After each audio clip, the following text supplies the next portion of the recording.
জনগণের পাশে থেকে জনগণের উপকার করে জনগণের মন জয় করে জনগণের ব্যালটের মাধ্যমে নির্বাচিত হতে হয় এবং সকল কর্মকাণ্ড যাতে জনগণের কে ঘিরে এবং জনগণ উপকারে লাগে সেই ধরনের সেদিকে নজর রাখতে হবে।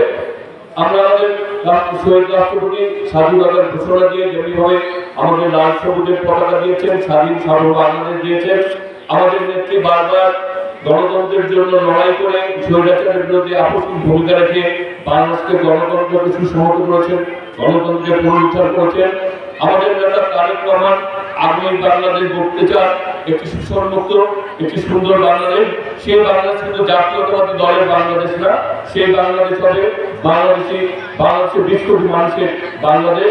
সেই বাংলাদেশে সুশাসন থাকবে, বিচার বিভাগের স্বাধীনতা থাকবে, মানুষের ভোটাধিকার থাকবে, গণতন্ত্র থাকবে, বাক স্বাধীনতা থাকবে। আমরা সেই বাংলাদেশের স্বপ্ন বাস্তবায়নের জন্য আমাদের নেতা তারেক রহমানের নির্দেশে কাজ করছি। আপনারা জানেন আমাদের এই এলাকার প্রিয় নেতা সারা বাংলাদেশের জাতীয়তাবাদী দলকে যিনি শক্তিশালী করেছেন, আমাদের প্রিয় নেতা টাইগরকে অন্যতম সাবেক সফল মন্ত্রী ও মেয়র জনতা মির্জাপুর সকল সময় আমাদের এলাকার জনগণের পাশে থেকে এলাকার উন্নয়ন এবং জনগণের পাশে থেকে জনগণের জন্য কাজ করেছেন।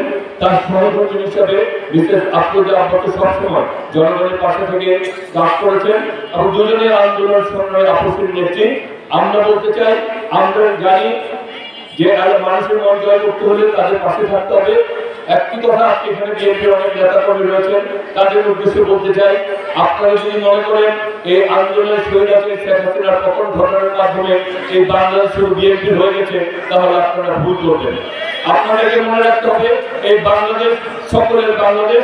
এই বাংলাদেশে আমাদেরকে যদি মানুষের ভোট পেতে হয়, মানুষের ব্যালটের মাধ্যমে নির্বাচিত হয়, তাহলে অবশ্যই আমাদের জনগণের জন্য কাজ করতে হবে এবং জনগণের মন জয় করতে হবে।